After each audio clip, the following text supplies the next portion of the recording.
With temperatures dropping as we near winter, making sure our pets are warm and safe is pretty vital and important for this season. So today, I'm happy to be joined by Dr. Becky Newman from the Lloydminster Animal Hospital. Thank you so much for joining me today.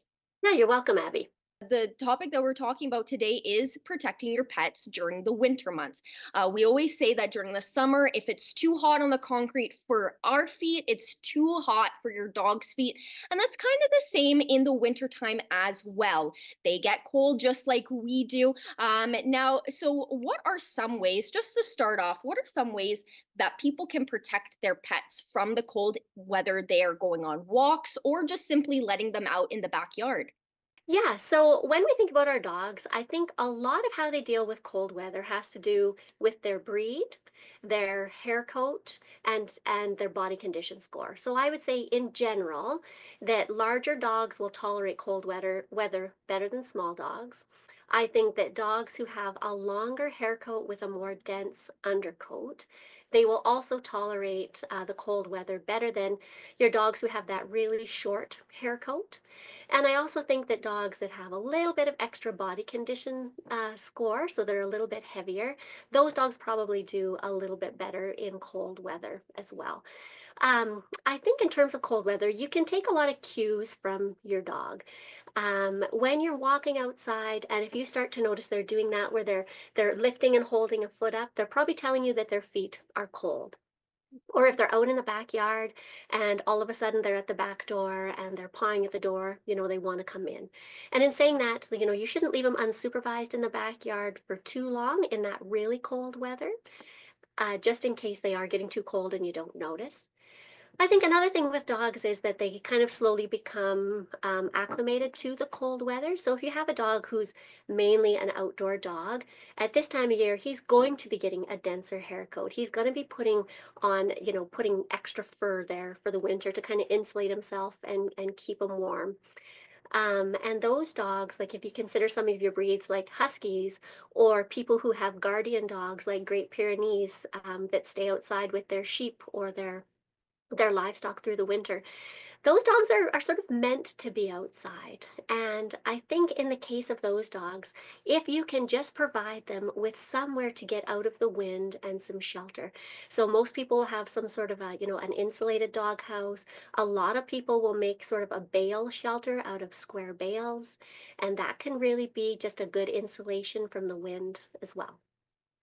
Yes, and you said you even mentioned it. Dogs will typically tell you, kind of give you signs saying, "Hey, I'm cold." They're communicating in their own way, so if you can kind of pick up on their cues to let you know when they need to come inside, or if the walk needs to end because they're too cold. They're great judges for that. You just have to kind of pick up on those cues. Now, unfortunately, dogs can develop hypothermia, and that in humans is very bad for us, and it can also be very bad for your pets. What are some of the signs that people should look out for hypothermia in dogs? Yeah, so I think hypothermia in dogs similar to in people. So probably first what you're going to notice is that they are shivering and that if you were to feel their extremities, so in their case their paws, they're going to be quite cold to the touch.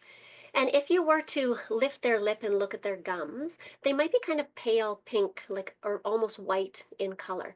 And the reason for that is they're taking all the blood from their extremities and using it to protect their more internal organs and to keep those internal organs warm. So they may look pale. If you were to actually take a temperature, in the dogs, we usually do a rectal thermometer, their body temperature would start to read cold. So, they're dropping down below 37, even like 36 degrees Celsius or cooler. So, very similar symptoms as to what you would look for in people.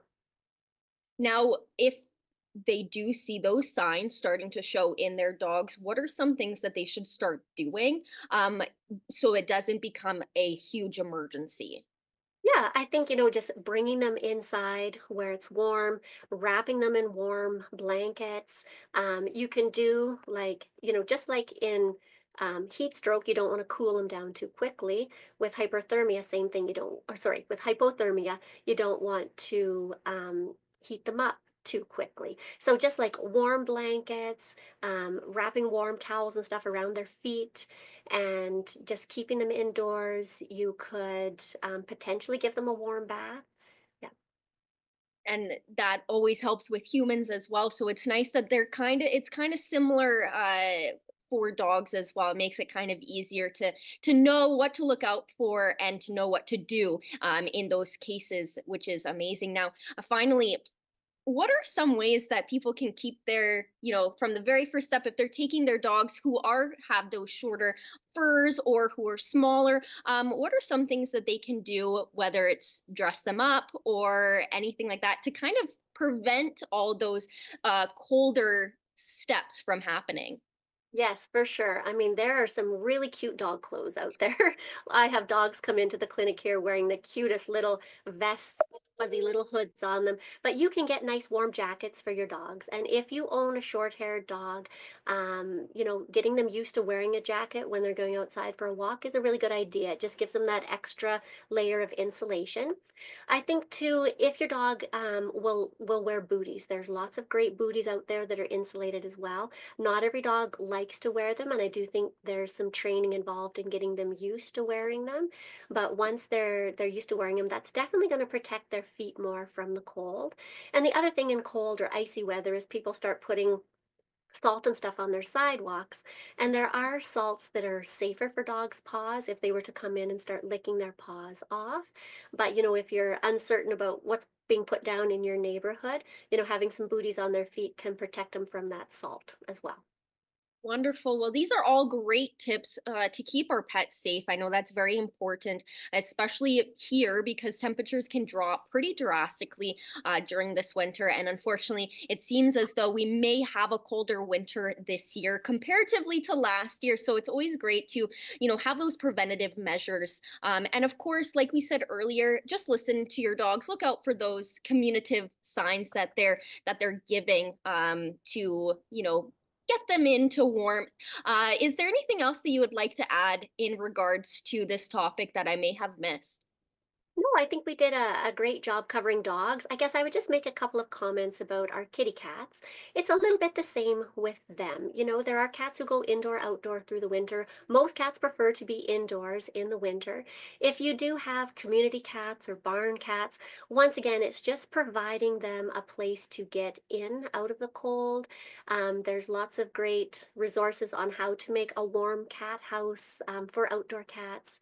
Once again, using bales to insulate things can be a really good choice as well. And just making sure that they have fresh access to water that's not frozen. You can get lots of insulated water bowls or water bowls that just plug in that'll keep that water from freezing, so they always have access to fresh drinking water as well. Wonderful. Well, thank you so much for joining me. I hopefully this winter isn't too bad, but it is great to have this information, especially as pet owners, just to make sure that our furry friends are also safe this winter. So thank you. Yes, you're welcome. And I hope the snow holds off for just a bit longer.